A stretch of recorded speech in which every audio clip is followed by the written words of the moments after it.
इस उम्र में हम लोगों का आंदोलन नहीं होना चाहिए। नौकरी पीरियड में हम लोग आंदोलन किए, सही बात की है, लेकिन जो हम लोगों की एज है ये आंदोलन और दौड़ भाग की उम्र नहीं है, क्योंकि इस उम्र में हर आदमी केवल दवा पर ही निर्भर है हम लोगों हैं। और जो ये हमको पेंशन दे रहे हैं 1,000 रुपए में क्या होता है आजकल, पति पत्नी का दवा इलाज भी मुश्किल है, खाना पीना तो दूर की बात है। कितने संकट से ये सब हमारे वृद्ध लोग गुजर रहे हैं, इस बात का आपको भी लोग भी एहसास कर ही रहे होंगे।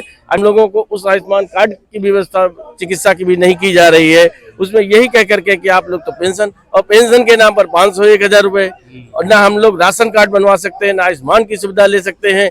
कोई मोदी जी की गारंटी कहाँ गई? जब सबके लिए गारंटी दे रहे हैं आप, तो हम वृद्धों के लिए आप गारंटी क्यों नहीं दे रहे? हम दूसरों के सामने हाथ फैलाने के लिए, वृद्धाश्रम में जीवन यापन करने के लिए हमको छोड़ रहे हैं आप। कई बार तो उनके मंत्री से लेकर सांसद तक आश्वासन भी दे चुके हैं। प्रधानमंत्री जी ने खुद जो है हमारे राष्ट्रीय अध्यक्ष जी को वो किया था, आश्वासन दिया था उनको। श्रम मंत्री जी ने आश्वासन दिया, काम हो रहा है।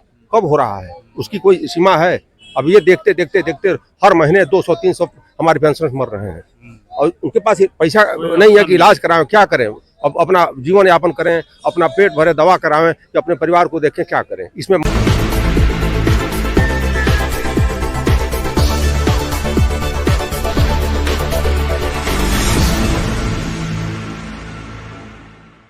नवजागरण लाइव में आपका स्वागत है। अभी हम जंतर मंतर पे हैं और EPS 95 जो प्रांतवार श्रृंखला का अनशन है वो लगातार जारी है, और जंतर मंतर पे फिर से ये लोग आ चुके हैं। बार बार आश्वासन मिलने के बाद भी इनकी मांगे अभी तक जस की तस है, और चुनाव फिर से आने वाला है। अब इस राकेश द्विवेदी सर हैं जो लखनऊ से उपाध्यक्ष हैं, उनसे जानेंगे कि अब क्या लग रहा है, आप लोगों का आंदोलन दोबारा कितना लंबा चलेगा और किस तरह का आश्वासन अब मिल रहा है। जी स्वागत। हम लोग तो कई आंदोलन कर चुके हैं, अभी रामलीला मैदान में भी हम लोग आए हुए थे, और राजधानी में भी हम लोग बराबर मीटिंग प्रदर्शन वगैरह सब करते रहते बराबर हैं। प्रयास निरंतर हम लोगों किए जा रहे हैं, कई सालों से हम लोग इसमें लगे हुए हैं, लेकिन श्रम मंत्री के द्वारा और सरकार के द्वारा लगातार हम लोगों को केवल आश्वासन ही आज तक मिलते आ रहे हैं। और हम लोगों ने विश्वास भी किया था इस सरकार पर, क्योंकि मोदी जी कहते हैं कि जो मैं बोलता हूँ वो करता हूँ, गारंटी देते हैं, लेकिन उनकी गारंटी हम वृद्धों के लिए नहीं लग रही है।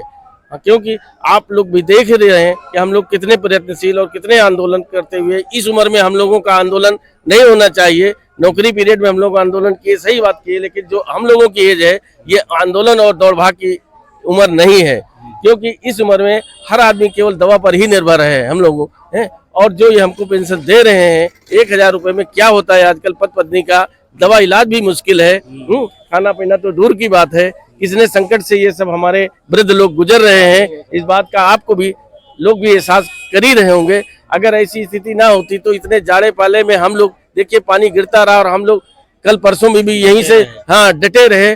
और हम लोगों का तो सरकार से यही अनुरोध है कि भाई हम वृद्धों की बात सुनी जाए, और कोई ऐसी बहुत बड़ी मांग हम लोगों की नहीं है, केवल 7500 और प्लस DA की बात है, केवल इतनी बात है।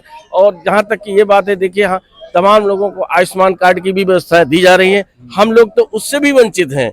हम लोगों को उस आयुष्मान कार्ड की व्यवस्था चिकित्सा की भी नहीं की जा रही है, उसमें यही कह करके कि आप लोग तो पेंशन, और पेंशन के नाम पर 500 1,000 रुपए, और ना हम लोग राशन कार्ड बनवा सकते हैं, ना आयुष्मान की सुविधा ले सकते हैं, कोई दूसरी न वृद्धावस्था की कोई पेंशन की सुविधा मिल सकती है। हम लोग हर सुविधा से वंचित हैं।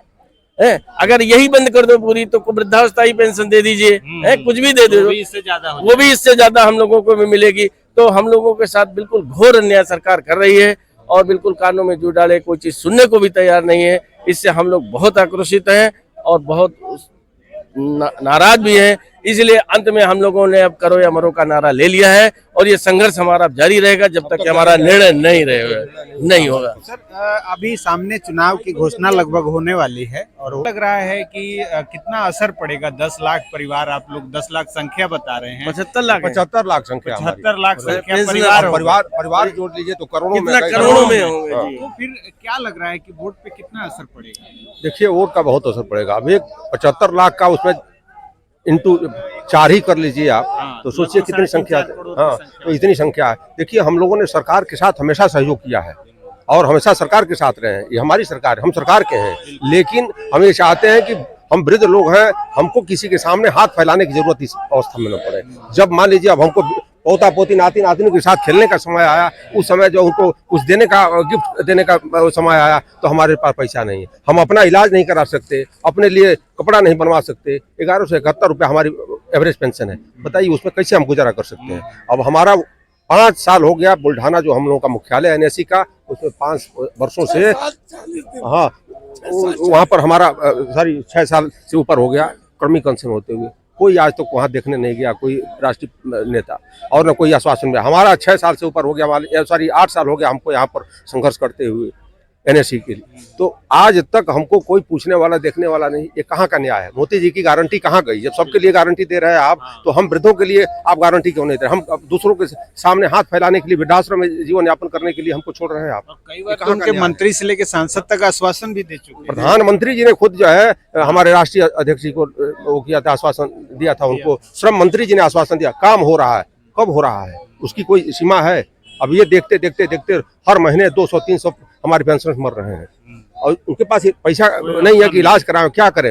अब अपना जीवन यापन करें, अपना पेट भरे, दवा करावें, कि अपने परिवार को देखें, क्या करें? इसमें मरने के अलावा कुछ भी नहीं है। तो हम आपके माध्यम से, पत्रकार बंधुओं के माध्यम से सरकार से विनम्र निवेदन करते हैं, प्रधानमंत्री से विनम्र निवेदन करते हैं कि हमारी मांगों को जल्द से जल्द पूरा करें, ताकि हम एक सम्मानजनक जीवन जीने के लिए अपना वो कर सके जीवन में। भाई सम्मान नहीं रहेगा तो फिर किसके लिए हम क्या करेंगे? उससे बढ़िया कि मर जाए, लड़ के जीवन भर मरे, और इस तरह से फिर सड़ करके मरेंगे, ये अच्छा नहीं है। हमने सेवा किया है, 35 साल 40 साल हमने देश की सेवा किया है, और निष्ठा से सेवा किया है हमने।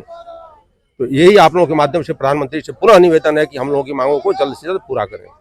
जब तक हमारी मांगें पूरी नहीं होंगी, हम लोग यहाँ से जाने वाले नहीं। इतनी कम में पेंशन नहीं मिलती, सरकार अंधी भी है, बहरी भी है। इसलिए आप दिल्ली में हो तो कम से कम मोदी तक का आवाज जाना चाहिए ना। जोर से हो जाए ना, आगे बढ़ो।